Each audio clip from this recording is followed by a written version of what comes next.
우리의 기독교 신앙의 특징 중 하나는 종말론적이라 하겠습니다. 종말이라는 것은 끝이 있다는 것이죠. 하나님께서는 이 종말을 향해서 계획과 목표를 가지고 계시고, 그리고 이미 와 있으나 아직 완전하게 이루어지지 않는 하나님의 나라, 그 완성의 약속을 향해 우리는 나아가고 있습니다. 그런데 왜 이렇게 하나님의 나라가 한 번에 이루어지지 않고 이렇게 시간과 과정 가운데 이루어지는가? 이것은 무슨 하나님의 역사에 장애물이 있거나 하나님의 능력이 부족한 것이 아니라 이것 또한 하나님께서 정하신 뜻이라 하겠습니다. 하나님의 약속은 반드시 이루어집니다. 하지만 우리의 믿음이 실현되고 완성되기까지는 여러 과정과 시간이 필요합니다. 그러니까 이러한 하나님의 타임테이블과 우리의 타임테이블이 다를 수 있으므로 우리는 조급해하지 말고 하나님의 때에 대한 신뢰와 그에 대한 기다림이 필요합니다. 우리가 가지는 신앙생활에서 가장 흔히 생기는 오해 중 하나는 하나님이 초월적인 또 능력을 가진 존재이시기 때문에 기도가 하면 즉시 원하는 결과가 바로 이루어질 것이라는 믿음입니다. 우리는 이러한 시간과 과정을 생략하고 즉시 하나님께서 응답해 주기를 원하지만 성경은 늘 하나님의 약속이 이루어지는데 시간이 필요하다고 합니다.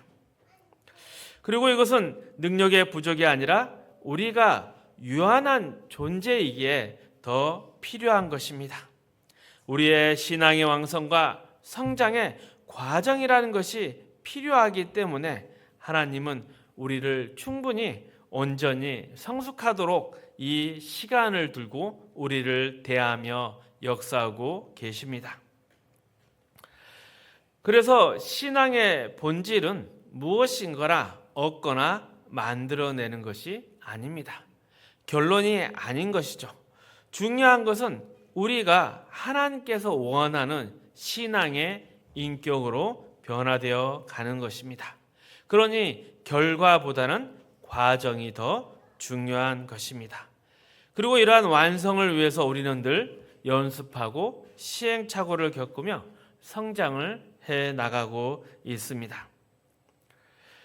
그래서 우리가 겪는 믿음의 이 시간과 과정은 현실의 눈에서는, 세상의 눈에서는 실패처럼 보일 때가 많기 때문에 많은 사람들이 좌절을 합니다. 진심으로 하나님을 믿고 하나님께 모든 걸 드렸는데, 기도했는데 왜 이루어지지 않을까? 하지만 이러한 결과를 얻기 위한 것이 아니기 때문에, 과정이 더욱더 중요하기 때문에 시간과 과정을 거치게 합니다. 이것은 하나님이 우리를 기계처럼 대하지 않는다는 또 하나의 증거라 하겠습니다. 우리를 인격적으로 대하는 것이죠. 하나하나 시간과 과정을 들여서 대하십니다. 하나하나 말씀을 통해서 가르치시고 그 안에 믿음이 자라나기를 요구하고 계십니다. 하나님이 이처럼 믿음을 요구하는 이유는 우리가 온 마음을 다해서 하나님을 신뢰하고 자발적으로 그분을 따르기를 원하시기 때문입니다. 그러니까 얼마나 인격적입니까? 우리를 존중하기에 하나님이 기다리신다.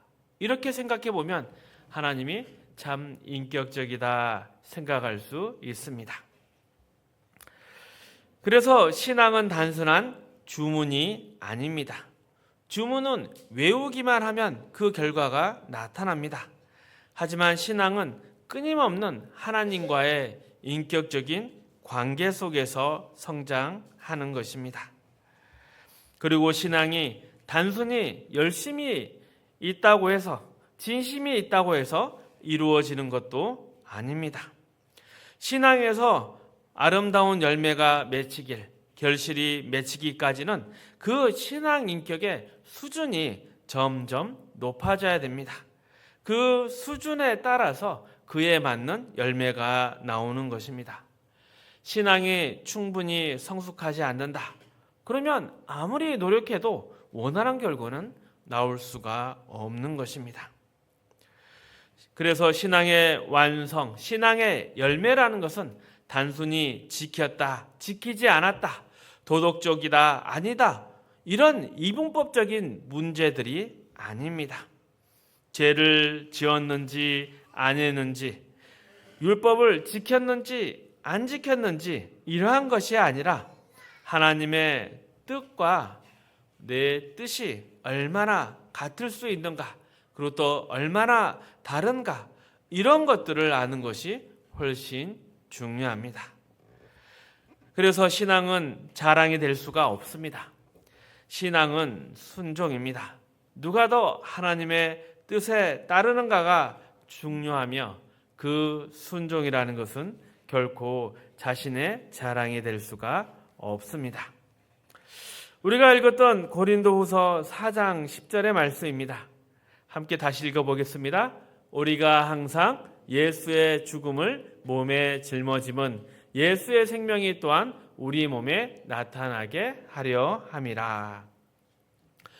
여기서 바울이 예수의 죽음을 몸에 짊어진다 표현합니다. 항상 예수의 죽음을 몸에 짊어짐은 예수의 생명이 또한 우리 몸에 나타나게 하려 함이라. 이 말에는 두 가지 의미가 있습니다. 먼저는 당시 기독교인들의 상황과 관련이 있습니다. 로마 사회에서 초기 기독교인들은 심한 박해를 당했습니다. 신앙을 지키기 위해서 목숨까지 걸어야 했던 상황입니다. 그래서 언제나 죽음이 닥칠 수 있는 상황이었고, 그래서 그들은 예수를 십자가에 못 박힌 그 세상의 힘 앞에 늘 서 있어야 했습니다. 이러한 세상의 힘 아래 있다 하더라도 그들은 신앙을 포기하지 않았습니다. 오히려 세상의 반대 속에서도 예수님이 십자가에서 죽으신 그 의미를 증언하며 왜 예수를 믿는지 그것을 삶으로 보여주었습니다. 세상의 핍박이 그들의 신앙을 꺾지 못했고 오히려 예수님의 생명이 그들을 통해서 드러나게 되었던 것입니다. 그리고 이러한 예수의 죽음을 몸에 짊어진다. 이것은 우리에게는 어떤 의미를 가지는가? 우리 각자가 매일의 삶 속에서 예수님을 다시 십자가에 못 박는 현실에 놓여 있을 수 있다는 뜻도 가지고 있습니다. 이 말 안에는 우리는 여전히 완전하지 않으며 예수님께서 우리를 위해 죽으셔야 할 만큼 부족하다, 이러한 고백이 들어가 있습니다. 그리고 좀 더 과장해서 말하면 우리는 아무것도 아니다, 이런 의미까지도 있다고 하겠습니다. 그러면 이런 생각에 포기해야 될까? 이렇게 고민할 수 있지만 그렇지가 않습니다. 그 이유는 예수님의 죽음이 그분을 십자가에 못 박은 자들을 위한 것이기 때문입니다. 우리는 이 사실을 받아들이고 예수님의 죽음이 결국 우리를 승리로 이끌 것이라고 믿어야 합니다. 그래서 예수님의 죽음을 항상 몸에 짊어진다는 것은 늘 그분의 희생과 사랑을 우리 마음에 새기며 살아가라는 의미를 가지고 있습니다. 우리가 여전히 세상의 공격과 위협 속에 있는 이유는 하나님의 약속이 아직 완전한 현실이 되지 않았기 때문입니다. 이것은 단순한 세상의 환경 때문이 아니라 우리 마음 안에서도 개개인의 신앙 속에서도 여전히 진행 중인 과정입니다. 그래서 더욱 진정한 신자의 현실은, 믿는 자의 현실은 실패처럼 보일 수 있습니다. 신앙이 깊어지면 깊어질수록 인간의 한계와 죄의 무서움을 더욱 깨닫기 때문입니다. 그래서 더욱더 예수의 십자가의 죽음을 우리는 항상 몸에 지고 있어야 됩니다. 그리고 이것은 보통의 다른 분야에서도 마찬가지입니다.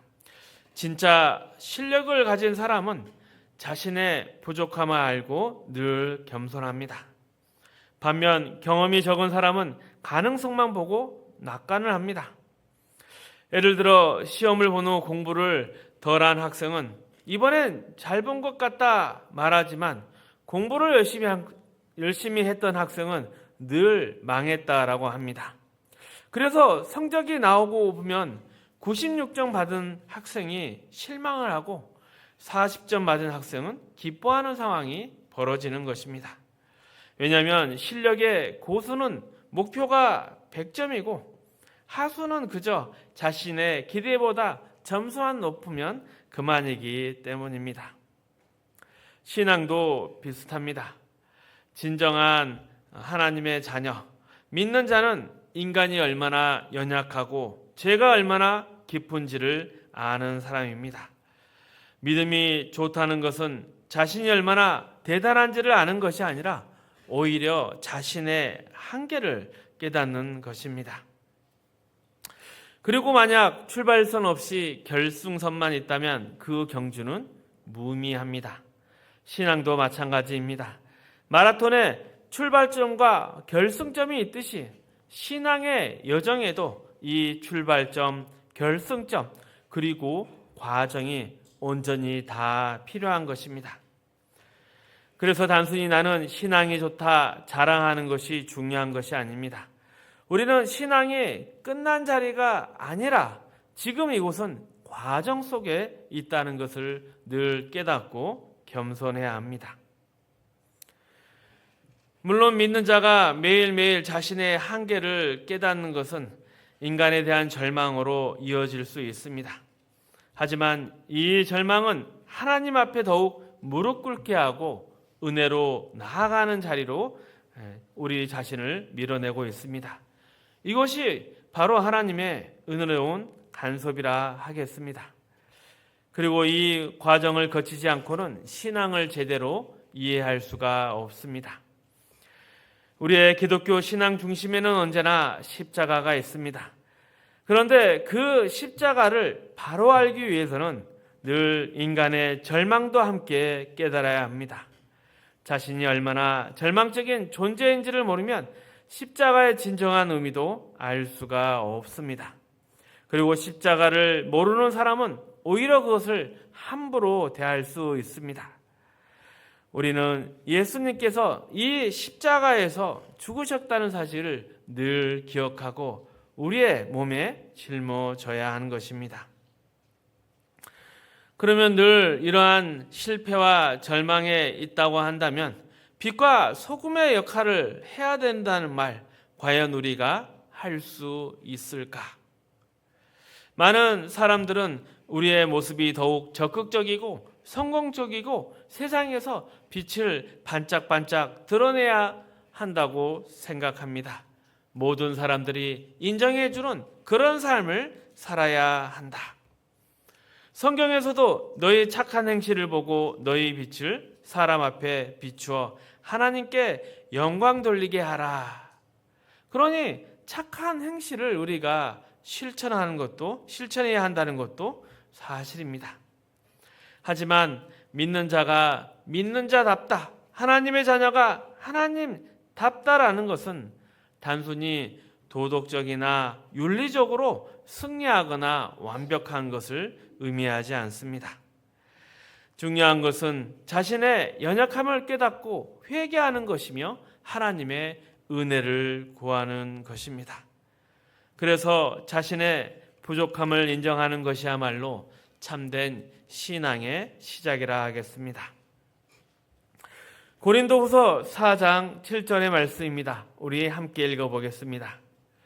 우리가 이 보배를 질그릇에 가졌으니 이는 심히 큰 능력은 하나님께 있고 우리에게 있지 아니함을 알게 하려 함이라.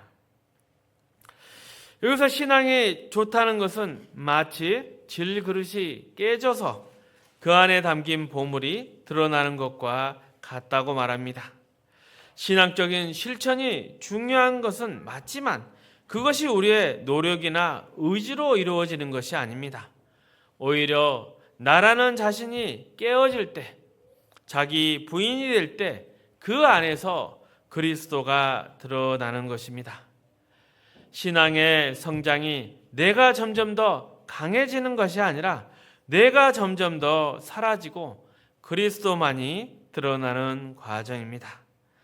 윤리든 도덕이든 신앙이든 결국 그 중심에는 내가 아니라 오직 그리스도가 있어야 합니다. 믿는 자의 신앙적 성공은 자신을 부인하고 예수 그리스도 안에 있을 때만 가능합니다. 하지만 그 과정에서 우리는 스스로의 성취감을 내세울 수가 없습니다.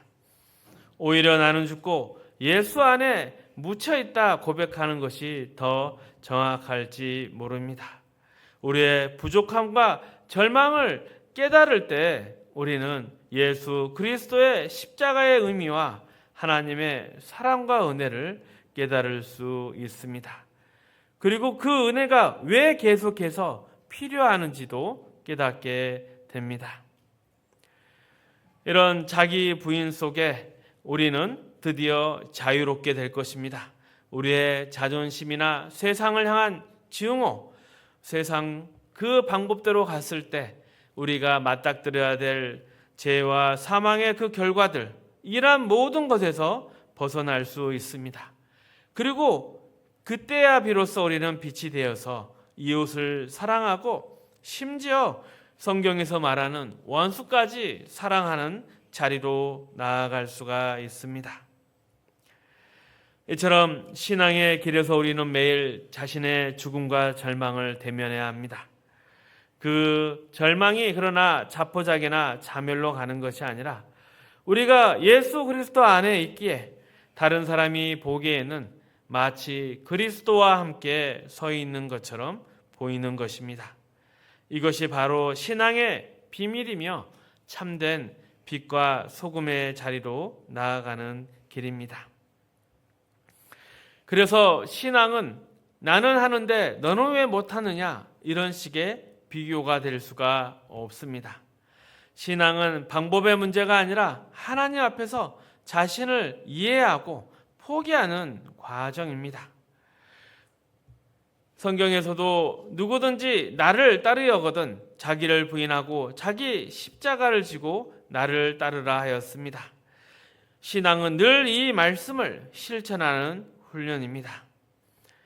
그래서 조급하게 신앙의 결과나 이러한 모든 것을 뛰어넘는 신비로운 체험을 구하는 것은 어리석은 것이라 하겠습니다.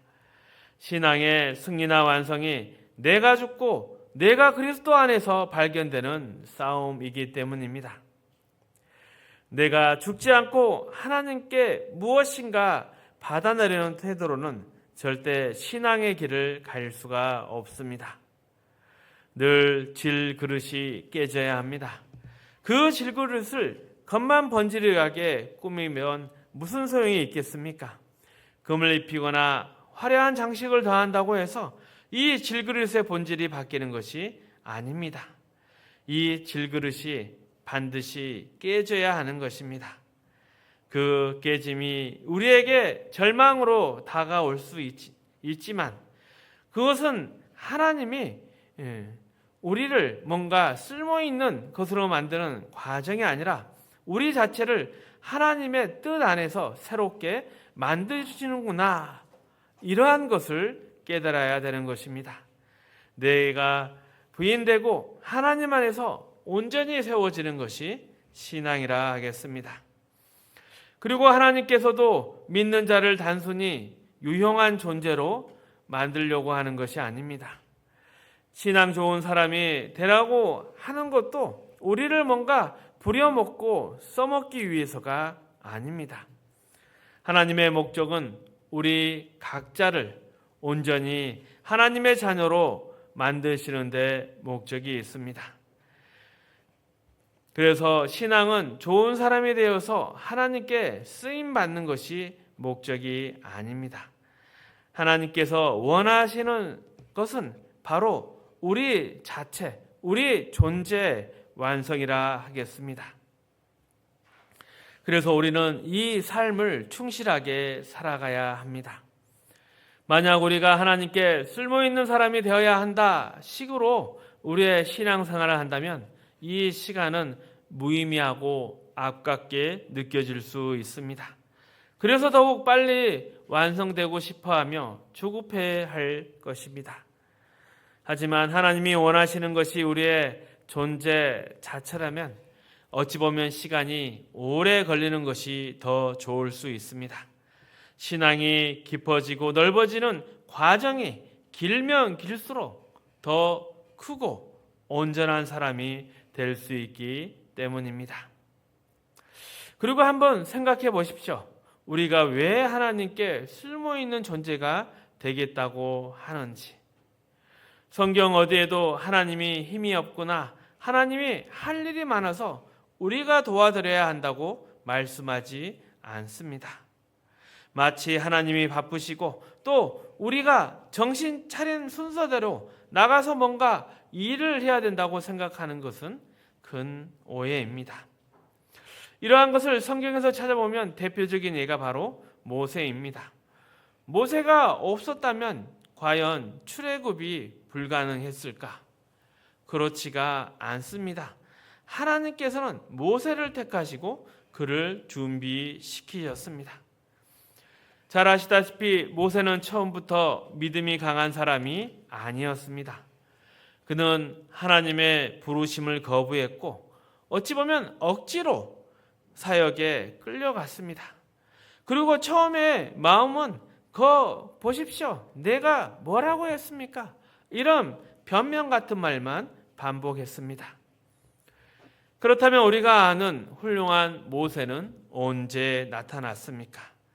10가지 재앙이 끝나고 홍해 앞에 서서 두려워 말고 가만히 서서 여호와의 구원을 지켜보라, 그 선언을 했을 때라 하겠습니다. 그 전까지의 과정은 어쩌면 출애굽이라는 거대한 역사가 모세 한 사람을 위해 진행된 것이라 볼 수 있습니다. 그러면 하나님은 왜 그렇게 모세를 끝까지 붙잡으셨을까요? 하나님은 모세 한 사람을 온전한 사람으로 만드시기를 원했기 때문입니다. 우리의 신앙도 조급해하지 않습니까? 빨리 하나님께 쓰임받고 지팡이도 빨리 받기를 원합니다. 더욱더 교회가 커지기를 원하고 세상 모든 사람을 구하기를 원합니다. 하지만 지팡이는 나이가 들어야 비로소 손에 쥘 수 있는 것입니다. 그리고 또한 요셉을 보십시오. 하나님께서는 그를 애굽으로 먼저 보내어 준비시키셨습니다. 하지만 그 과정은 순탄하지 않았습니다. 형들에게 팔려가 노예가 되었고 감옥에서 긴 세월을 억울하게 보냈습니다. 그 시간 동안 요셉은 무엇을 배웠습니까? 인생의 억울함과 인간의 나약함을 깊이 깨달았습니다. 그리고 결국 형들에게는 복수하지 않았습니다.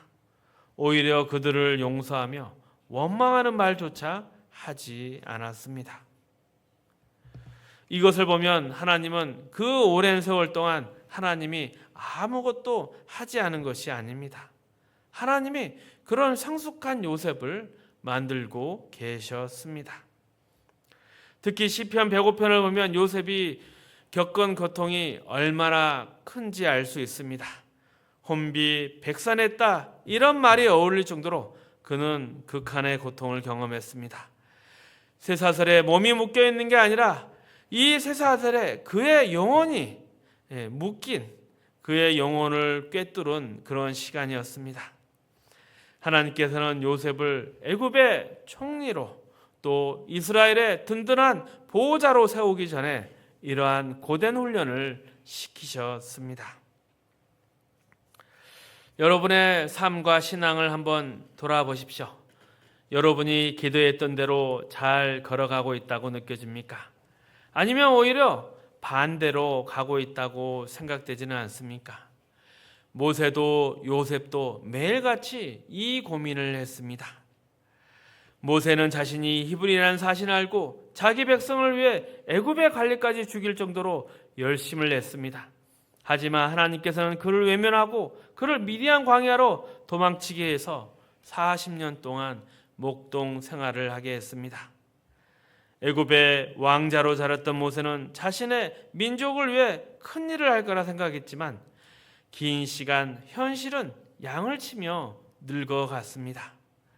80세가 되었을 때 아무것도 자신에게 남아있지 않았다 느꼈을 때 그때 하나님이 나타나셔서 말씀하십니다. 모세야, 이스라엘 백성을 구원하러 가라. 아니 여태껏 뭐 하시다가 이제야 부르십니까? 그에게 지난 40년은 의미 없는 시간처럼 보였을 것입니다. 절망하고 또 절망하며 바다까지, 저 나라까지 떨어진 것을 느꼈을 것입니다. 요셉도 마찬가지였습니다. 믿는 자의 길이나 모세, 요셉의 삶 전부 다 도대체 이게 뭔가 이런 의문이 드는 시간과 과정이었습니다. 그런데 이게 올바른 신앙으로 가는 길이었습니다. 그래서 기독교 신앙을 복음이라 합니다. 도저히 그럴 것 같지 않는 곳에서 생명이 자라나고 영광의 자리에 오르게 됩니다. 그렇다고 복음이 우리에게 가만히 있어도 된다 하지는 않습니다. 말씀은 우리를 만드신 하나님, 우리에게 약속하시는 하나님, 그 약속을 이루시는 하나님에 대해서 늘 증거하고 있습니다. 성경은 다른 이야기를 한 적이 없습니다. 늘 우리에게 신앙과 현실을 돌아볼 때 이 신앙이 한 걸음도 앞으로 나아가지 못한 것처럼 느껴질 때, 아니면 심지어 후퇴하고 느껴질 때, 이럴 때에도 하나님의 약속은 이루어지고 있다. 그것이 바로 오늘 너의 삶이다. 이렇게 증거하고 있습니다. 특별한 시험이나 고난이 있는 것도 아닌데 시간이 흘러가면서 마음속에 의욕과 열정이 점점 사라져 가는 것, 우리의 보통의 삶이지 않겠습니까? 하지만 이것이 꼭 필요합니다. 우리의 인간적 의욕과 열정이 구원에 필요한 것이 아닙니다. 신앙에 필요한 것이 아닙니다. 신앙은 처음부터 끝까지 순종의 문제입니다. 늘 자기 부인의 싸움입니다. 그렇다면 지금 우리가 순종해야 되는 것은 무엇입니까? 믿음으로 견디고 기다리는 것입니다. 그러면서 하나님이 과연 우리의 삶에 무엇을 만들어 가는지 천천히 살펴봐야 합니다. 우리의 신앙의 핵심이 어디이고 어디서 시작했고 어디로 가는가, 그리고 그 과정에 있던 사람들은 어떠했는가. 늘 말씀을 묵상하면서 여기에 대해서 우리는 은혜를 되새기고 참고 기다려야 합니다. 그리고 이것이 반드시 이루어질 것이다. 그리고 이것을 통해 우리는 하나님의 멋진 자녀가 될 것이다. 이 근거를 우리는 예수 그리스도와 그분의 십자가 안에서 찾아야 합니다. 예수와 십자가, 이것을 붙잡으면 우리는 절망 속에서도 항상 위로를 발견할 수 있습니다. 그래서 예수의 죽음을 우리의 몸에 짊어진다, 이 말은 우리에게 늘 새로운 도전이면서 위로가 되는 말씀입니다. 말씀을 정리하겠습니다. 기독교 신앙은 종말론적입니다. 하나님께서 계획을 가지시고 반드시 그 약속을 이루십니다. 하지만 신앙은 즉각적인 결과가 아니라 시간과 과정을 통해 이루어지는 것입니다. 그래서 신앙이 깊어질수록 우리는 우리의 연약함을 깨닫습니다. 모세도 그랬고 요셉도 그리하였습니다. 늘 우리의 삶이 절망처럼 보이지만 우리는 이 안에서 하나님의 인도하심을 경험할 수 있습니다. 신앙은 성공을 위한 것이 아니라 하나님의 뜻에 순종하는 과정입니다. 그리고 우리는 하나님께 쓰임받기 위해 존재하는 것이 아닙니다. 하나님은 우리 존재 자체를 목적으로 하십니다.